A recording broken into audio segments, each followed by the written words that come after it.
The Ballad of Cardiff University, Cardiff. A tragedy in 50 acts. Oh, gather round, my darlings, and let me tell you the tale of Cardiff University. Cardiff, a place where dreams go to die, where wallets are drained, and where international students are treated like walking ATMs with the audacity to breathe. Let me paint you a picture, my loves. Imagine paying thousands, no, tens of thousands of pounds, only to be met with the kind of support that makes a DMV look like a 5-star concierge service. Act I, the great deposit heist. So there I was, a bright-eyed little lamb, thinking, oh, Cardiff University, Cardiff must be a place of learning, of care, of joke s on me. I needed a refund me money, my deposit because, shocker, plans change. But oh no, Cardiff University, Cardiff docent do refunds. They do ghosting. They do bureaucratic labyrinths designed to make you give up. For a year, I called, every single day. I sent emails that vanished into the void. I submitted documents that were never enough. And when I finally snapped one, I dared to raise my voice, then they moved. Why is this bad? Because it is theft. Because it is psychological torture. Because they know you are desperate and they enjoy watching you beg. Act I, the support that docent support student support. A phrase as empty as Cardiff University, Cardiff's moral compass. You think ULL get help? Oh, sweet summer child. ULL get emails ignored. ULL get phone calls unanswered. ULL get lecturers who look at you like you a cockroach that learned to speak. And if you international, oh ho ho, buckle up. Visa issues, your problem. Mental health crumbling under their neglect, your problem. Being told to leave the country in 3 days because some admin couldn't be bothered to check a form? Your problem. Why is this bad? Because it is inhumane. Because they market care but deliver cruelty. Because they profit from your suffering. Act I. The racism they pretend docent exist. Let us talk about the blonde security guard with glasses. She loves stopping Asian students for ID checks while white kids waltz right in. Coincidence? Sure, Jan. And the lecturers who only care once your tuition clears. Totally not a pattern. Why is this bad? Because racism isn't quirky. Because being treated like a second-class student while paying first-class prices is evil. Act IV, the courses designed to break you chemistry, more like chem is try not to cry. Lecturers with egos bigger than their PhDs, mocking you for daring to not know things they paid to teach you. Dentistry, a scam, blocked from classes but still billed, or they cancel your visa. Occupational therapy, run by someone studying the same course. A conflict of interest much. Why is this bad? Because education shouldn't be punishment. Because you pay to learn, not to be bullied. Act V, the betrayal. The worst part? They know students are drowning. They know Maird Falks died because of their negligence. And they don't care. Why is this bad? Because people matter more than profit. Because a university that kills its students literally and figuratively is a monster. Finale, the warning. So here's my gift to you, future victims. Run. Cardiff University, Cardiff docent wants students. It wants cash cows. It docent teach it takes. And if you dare... Businesses near Cardiff University, Cardiff like they can be tricky sometimes.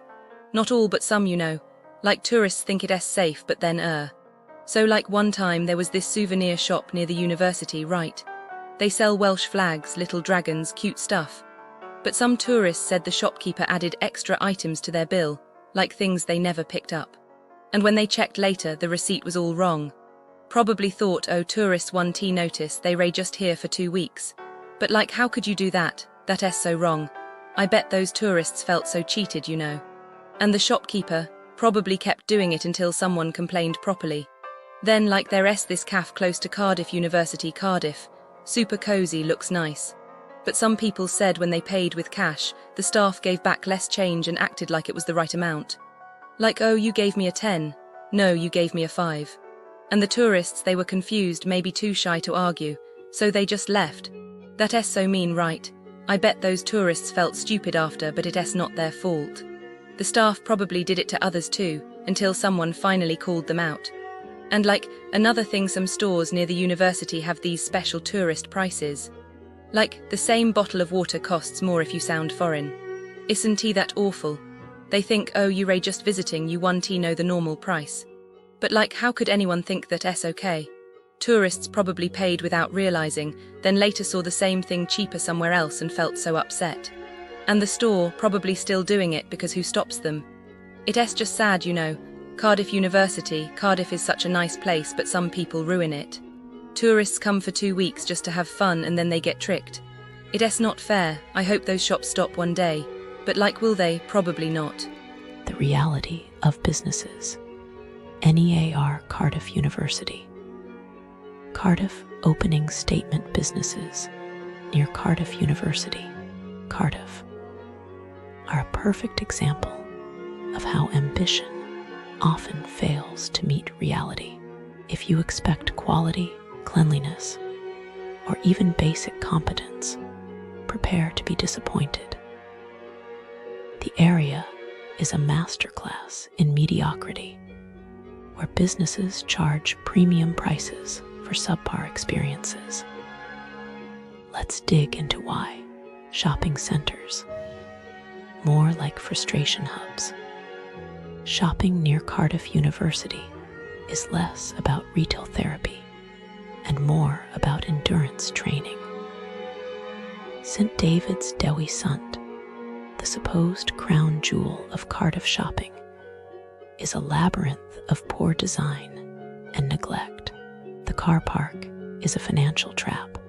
Prices change without logic, and trying to leave feels like escaping a poorly designed maze. One visitor described spending 2 hours just to exit.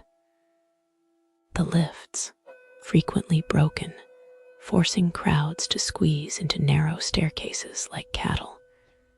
Cleanliness, a myth. Dust clumps gather like urban tumbleweeds. The bathrooms, a horror show.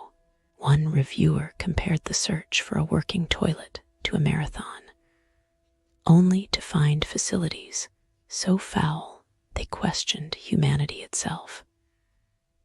Oh, and don't bring your dog unless you enjoy being turned away while watching others stroll in with theirs, because consistency is overrated.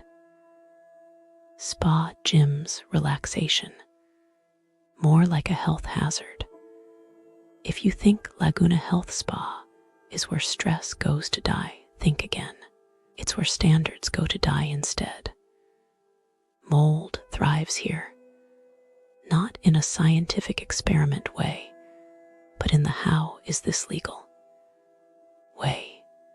Steam rooms are coated in grime, showers smell like neglect, and equipment is held together by duct tape and optimism.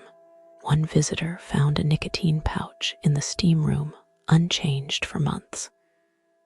Staff, ghosts, reported issues vanish into the void, unanswered. Then there's the spa experience. Imagine paying £95 for a relaxing massage, only for the therapist to scroll through her phone mid-session, or booking a quiet poolside escape just in time for an aerobics class, blasting music loud enough to drown out your sanity, canceling membership, a bureaucratic nightmare. They'll take your money happily, but letting you leave. That requires written pleas, divine intervention, and possibly a sacrifice. Dining where flavor goes to disappear. Mowgli Street Food promises Indian cuisine. What it delivers is an identity crisis. Dishes so bland. EVEN Chinese letter would ask for seasoning. Orders get lost, not misplaced, erased from existence. One diner waited 30 minutes before learning their food was never even sent to the kitchen. Another had a birthday brownie vanish into the void, never to be seen again. Portions tiny, prices high. Authenticity, nowhere to be found. One Indian reviewer bluntly said, "If you want real Indian food, this is not the place." And if you spill curry on yourself, which happens, because servers treat bowls like hot potatoes, don't expect help. Just stare at your turmeric-stained clothes and question your life choices. The Ivy fancy name, empty promises. The Ivy Cardiff is proof that a fancy facade can't hide incompetence. Reservations mean nothing. You'll queue behind walk-ins while staff stare blankly, as if surprised people actually came. Food arrives late, if at all. One diner canceled their main course after 40 minutes of waiting, only for it to appear as they walked out. Service unpredictable. Waiters beg for cash tips to avoid sharing with kitchen staff, while others forget you exist. And don't dare bring a baby, walk-ins welcome, suddenly doesn't apply to prams. Oh, and that £4, 95 bottle of water. That's the real fine dining experience. Nightlife where fun goes to die.